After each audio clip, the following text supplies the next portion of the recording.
There we go. Yep. Testing. There it is. Well, welcome. So this is the final session here on the 12 prophets, although it doesn't have to be the final session ever at St. Andrew on the 12 prophets. But as I admitted at the beginning, this is the first time I've ever actually taught directly on the 12 prophets. I've taught on Jonah and Hosea and Amos at times, but never just looking at these 12 prophets. So we're going to do the last three today: Haggai, Zechariah, and Malachi. In particular with Haggai and Zechariah, the whole issue when people came back from the exile, they were concerned about how we're going to get the temple rebuilt, because the temple was such a central place in the life of the community of faith before the exile, and so that became a very Haggai, Zechariah, and others recognized the importance of the temple. And so it's one of the questions for us just to think about today then is what is the importance of having a place of worship? St. Andrew's blessed with a very nice church facility. I think you could describe it that way. And do you have to have a church facility to have a church? No. In fact, the early church, often they'd meet in homes and they'd find places to gather. And then there's even, we were talking about, was it Lydia in Acts, where even they would go outside the city and find a place to gather. We gather in the Sanctuary of the Firs occasionally. So you don't have to have a facility, but it can be a very important part of a community of faith, having a place to gather like we have here. So we'll have a chance to talk about that.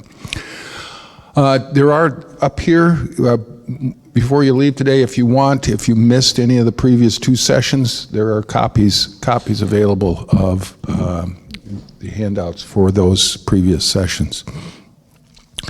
Well, we're going to deal first then with Haggai, and I love this question here, Haggai 1:4.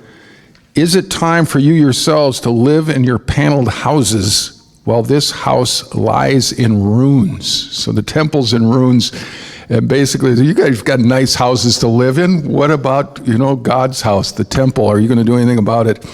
In effect, you might say that Haggai is sort of this is a little bit of a high-pressure capital campaign here going on in a way. We were a little more, I think we were a little more gracious about the way we approached the facility project, but he's challenging them. You're doing well, you're living in paneled houses must be a term for a nice house back then. So, but that's the question that's raised there. So this was written in about 520 BCE, the second year of King Darius I. So that's specifically referred to here. So this prophetic work, it's easier to date it because of that specific reference. The first temple had been destroyed in 586 BC, and that's when many of the people then had gone into exile in Babylon. And then Cyrus, one of the early Persian rulers, had allowed the exiles to return to Jerusalem and Judah in 539 BC. So the exiles were able to come home. The temple needed to be rebuilt, and the second temple was completed in 515 BCE. Now, it may not have been quite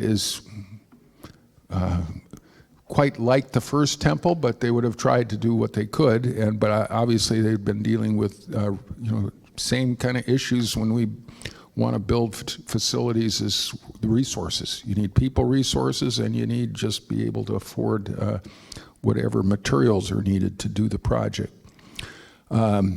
So it's noted here, prior to the exile, the first temple had been primarily a royal chapel of the monarchy, so a very impressive structure.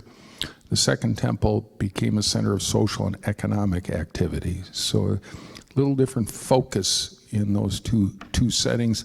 A royal chapel of the monarchy, it's kind of like when we went to Liberia to pick up our two adopted children. Charles Taylor had been president for about a month.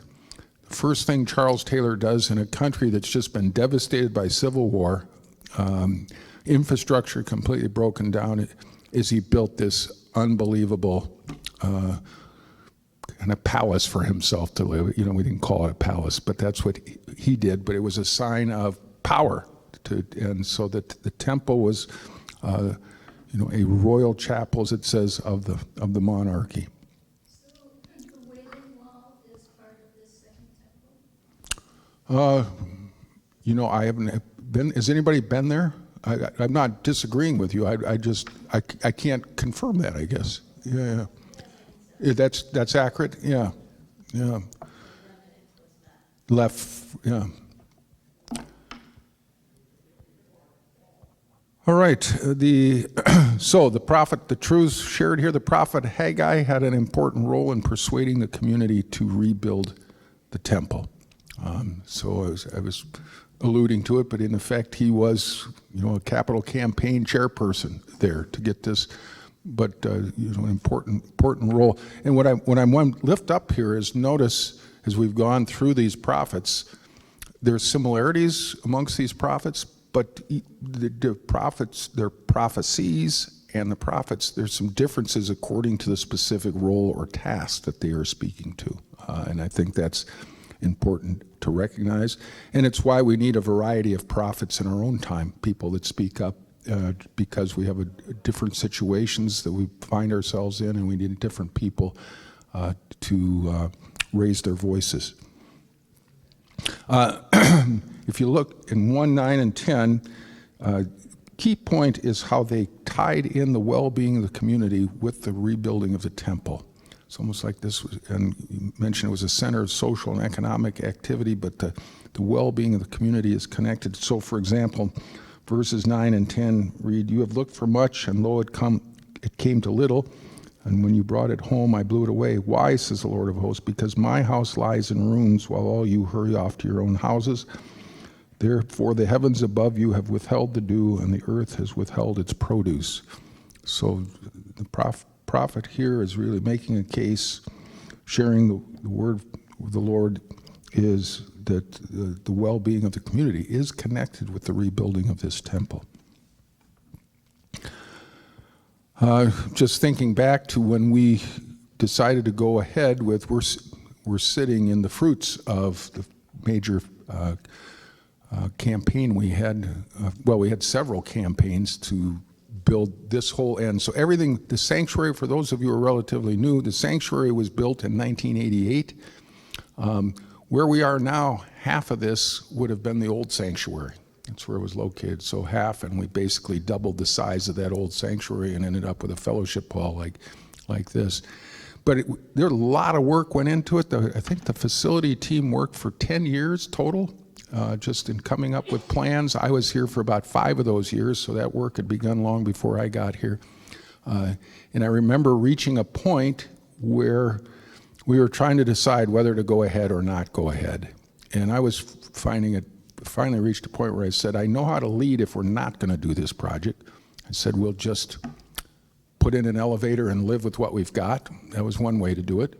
Or I said, or we got to go for it. You know, although the original project that was designed was a $6 million project, we settled for the cheap $4.4 million project. But that was a decision, and finally the council made a decision, and then congregation to go forward with it. But there was a sense in that this was crucial to St. Andrew carrying out its ministry in the future, and things don't always go exactly like you think, but it's interesting now, just some of the, even coming out of the pandemic now, some of the new community groups from the community that are using the facility. Just got another request from what's called the Immigrant Story, and they need a room in order to conduct some interviews, and that's a project that's impacting a wide group of people, with people telling their stories. Scott's been very much involved in working with Sankar as it is. So that's the real, we built this facility, but one of the challenges then, how do we use this facility well to carry out the purpose for which it was built? Again, Haggai just sees the rebuilding of the temple as crucial to God's work in Judah, in Jerusalem. So then 2:4, this is interesting verse. It just says, work for I am with you. it's a, go to work, go to work. Don't be afraid. That's basically what the message, don't be afraid. Go to work. I am with you. That's the word from the Lord. And then 2:5, my spirit abides among you. Do not fear. So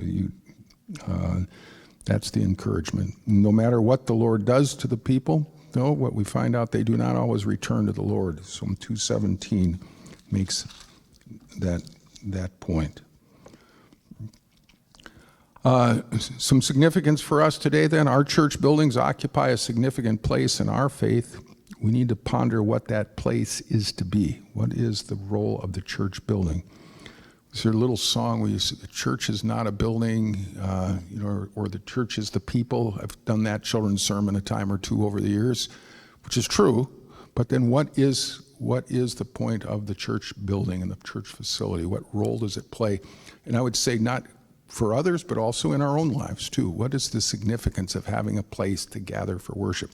So I encourage you to take a few minutes at your tables then and talk about the role of our church facility and the importance of the building in our life and ministry as the people of God.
I'll give you another minute or so.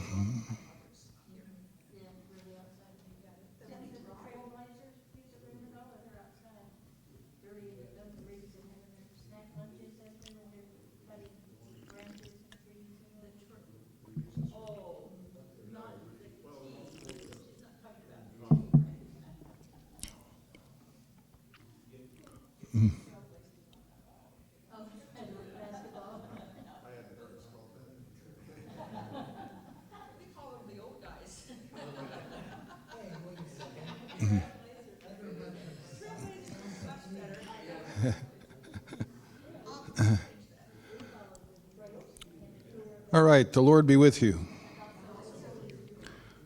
We need to move ahead here so we can at least spend a little time on Zechariah and Malachi also. So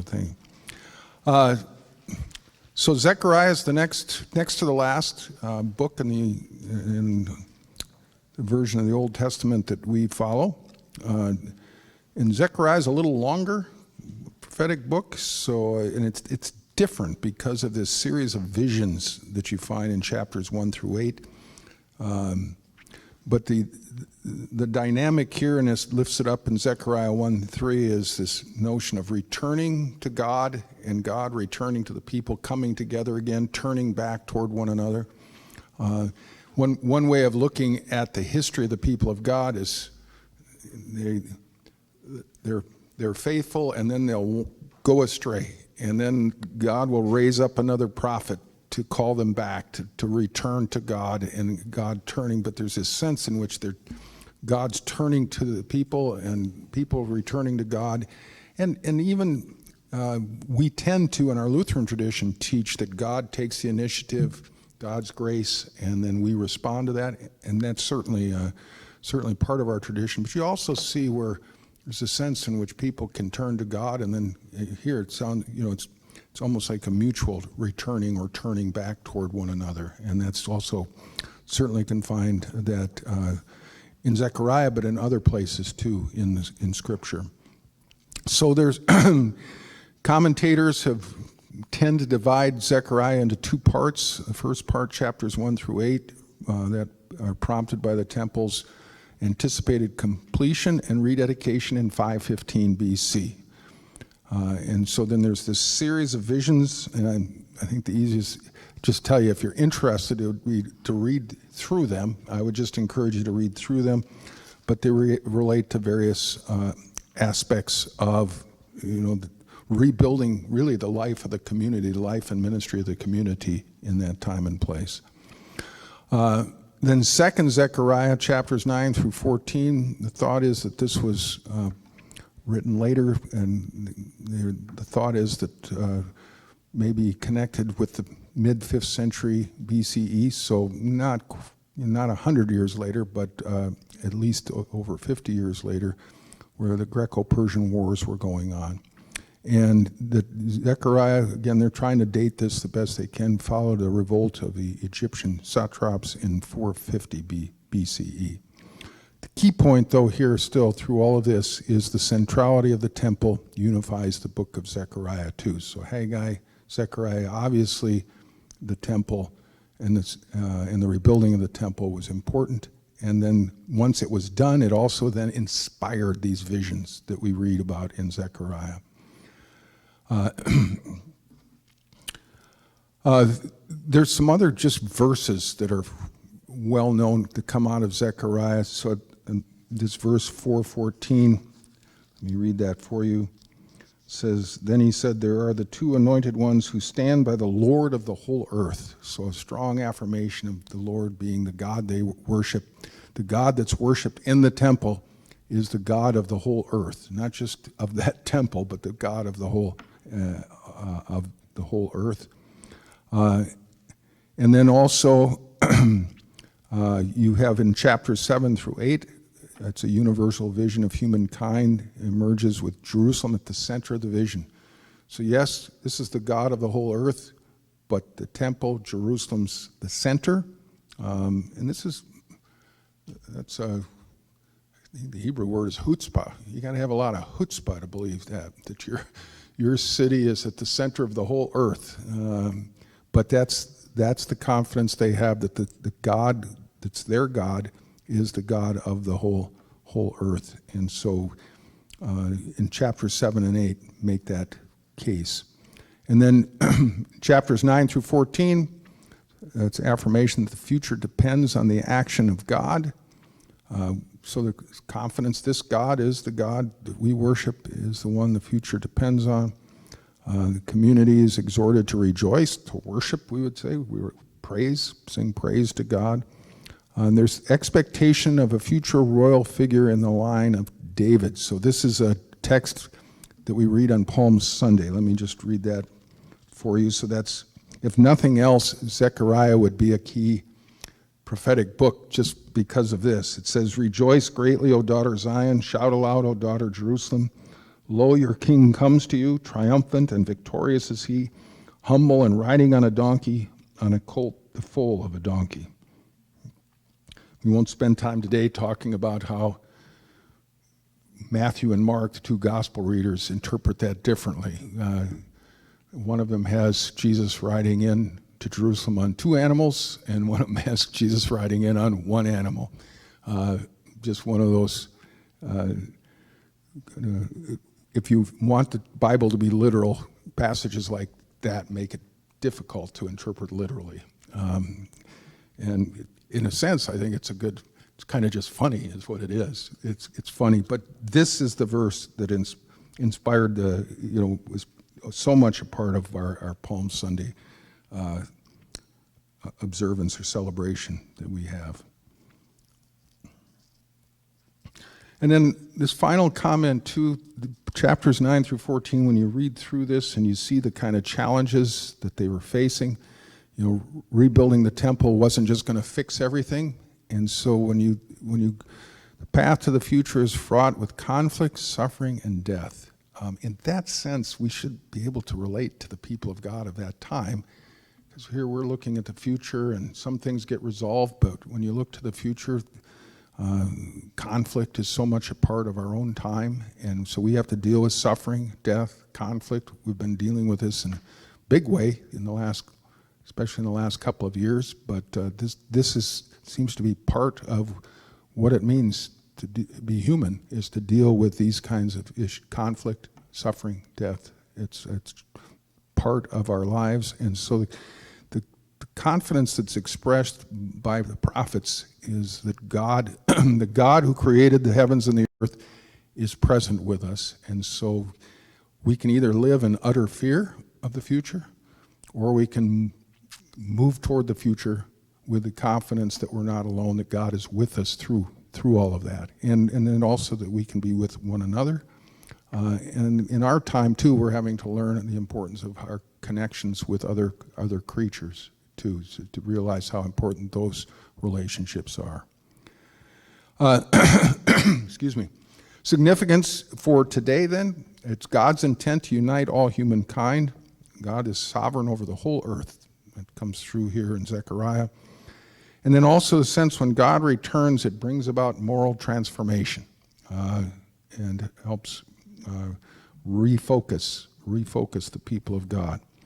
And also there's the importance of a temple, a church building for a community of faith. And then Jesus, as followers of Jesus, we believe that Jesus is the fulfillment of this promise of a future righteous king. That's the claim we make, that Jesus fulfills that promise. And it's where this Palm Sunday text becomes especially significant. Let's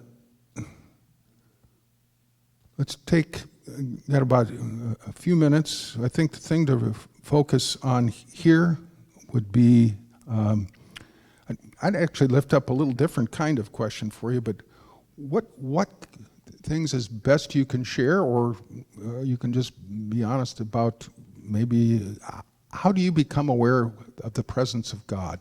And where do you experience God's presence? We've got the temple, and how does that, what sense does that help you in terms of sensing the presence of God in your lives? If the presence of God is so crucial for moving toward the future as the people of God, How do we become aware of God's presence, and what is most helpful for you in being in touch with God's presence? Or you may just say, I have a hard time with that, if that's what your experience is. So go ahead, talk at your tables.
Oh, is there? No, what was it you said? We used to have church services every Sunday at Laurel Park. Oh, you did? Okay. It was by a certain church, and either the pastor or a pastor's assistant or somebody would come in and lead. Oh, and then now the person's left or is not doing it anymore. Yeah. All those things, we just blame everything on the pandemic, right? Yeah.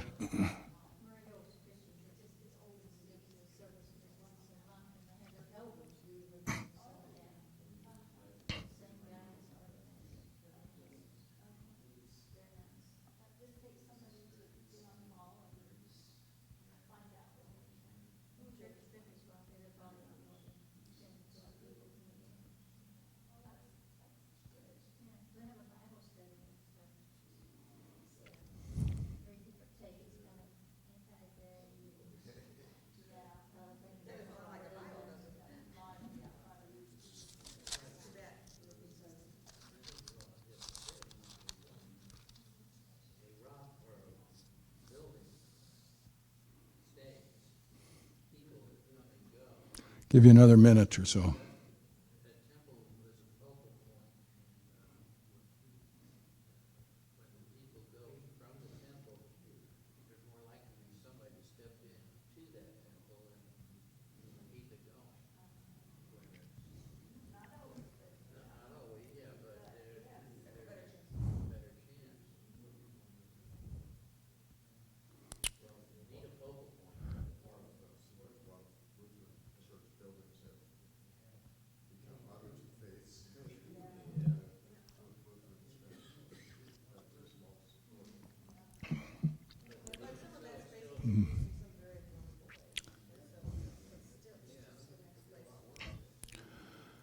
Will the Lord be with you?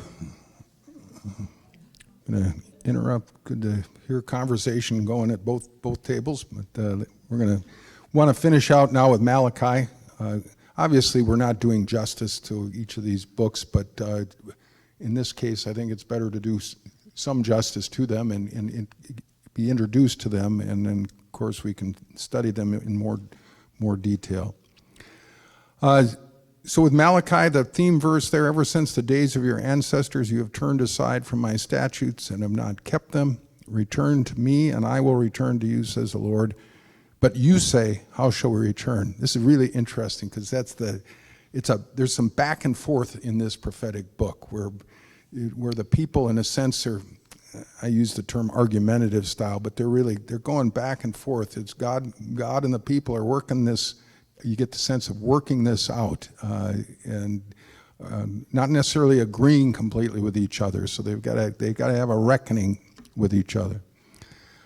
Malachi means my messenger, so that's pretty straightforward. Very hard to date this compared to, we looked at the second year of Darius. That's pretty clear reference, but here it just says the word of the Lord to Israel by Malachi. That could be, over several centuries. So it's harder to place this, but the sense is that this probably comes from the Persian period, so it's post-exilic. It's the Second Temple period where the temple took on new importance in the community. Like Ezra and Nehemiah, who were very involved in the rebuilding of the temple, was concerned about things like mixed marriages, with people that were not part of the religious community. What makes a proper sacrifice, full tithes and offerings. So there's a passage here in Malachi where it talks about the bring the full tithe. That's chapter 3, verses 8 through 10. That's often quoted as part of capital campaigns. And then what does it mean, a full tithe? And then I've tended to talk a lot about first fruits giving versus just some exact percentage to give. But tithe traditionally has been understood to be 10%, and then people argue, well, is it 10% of your gross, 10% of your net, or what's the full tithe? And then after a while, be intentional in your giving and start with and do it as first fruits giving. I encourage that, and then go from there. But the truth of the matter is we're supposed to be faithful in how we use 100% of what other income we have. So it even makes differences about where we shop or what we spend our money on, and all of that is part of it. But you can understand in capital campaigns over the years, church leaders have liked to focus in on how to encourage you to give more money toward the capital campaign, just to be blunt. But notice that's an important theme here. And contributions, they had to have contributions both of time but possession in order to rebuild the temple. It was, if we're going to have a temple, we've got to do that. And then the life of the community, the good news here is it also does look at the overall well-being of the community as a whole. And so it's in that sense, it's holistic. So I mentioned the argumentative style. So they're imploring the favor of God. We pray that God may be gracious to us. It also says the priests are to avoid corruption, and that's an ongoing challenge for the people of God through the centuries, is to get where the spiritual leaders are not misusing their spiritual authority for corrupt purposes. And it's not just the Catholic Church that struggles with this. Just want to make sure that's clear. They've had some struggles, but that's something that unfortunately we find in many faith communities. I love this notion from verse 5 of a covenant of life and well-being. That's a direct phrase from that verse. And I say this down lower, that's also going to be understood. The Hebrew word is shalom. So a full understanding of peace is not just about absence of conflict and violence. It's about well-being in the fullest sense of the word, both for the person and for a community. boy, right now, if I wanted to pray for something, wouldn't it be wonderful to have humankind dialed in on shalom and working on that? Not that we'd get it perfectly, but just to have that be the focus of what we're about as humankind. It's certainly needed, and that shalom will include not only humankind. In order to do that, the well-being of humankind is so tied together with the well-being of the whole earth community, with all its inhabitants. Then even specific things like, what does it mean to be faithful in marriage? I love this question in 2:17 about where is the God of justice? So it's not only about mercy, it's about justice. The coming messenger that's talked about in chapter 3, verses 1 and 3, often thought to be then is John the Baptist. Is he this coming messenger that's going to come and announce that God is coming to make things right? Then again, this theme of returning to one another, that was the theme verse, bringing the full tithe and offering. And then we've had this in several of the prophets that talked about the day of the Lord. So the great day of the Lord is coming in the sense, the hope is, and he is that day God will finally make things right on that day. That is the hope. So in terms of significance for us today, this prophecy affirms there will be a day of reckoning, a day of settling accounts. God will make things right. God promises to be faithful to the covenants God makes with us. We're called to be faithful too. This covenant of life and well-being, shalom. God is both a God of justice as well as a God of mercy. And then maybe the message there, rather than arguing over percentages when it comes to tithing and offerings, just God's people are to be generous in our giving to support the Lord's work. And that's really our responsibility. What does it mean for me, for our household, for our congregation to be generous in terms of supporting the work of the Lord? Well, we've got just a few minutes left here, and so what I'd like to do is give you a chance. Any final comments or questions about these today, or anything you want to lift up here about the prophets? And then if you give the question, I'm going to repeat it so people know, or comment. I'll repeat a comment if you make it too. Okay, this is basically the last book in our canon of the Old Testament. Yeah. In terms of chronology, is it the most recent writing? I know there's things like the Maccabees. Yeah. The intertestamental stuff, yeah.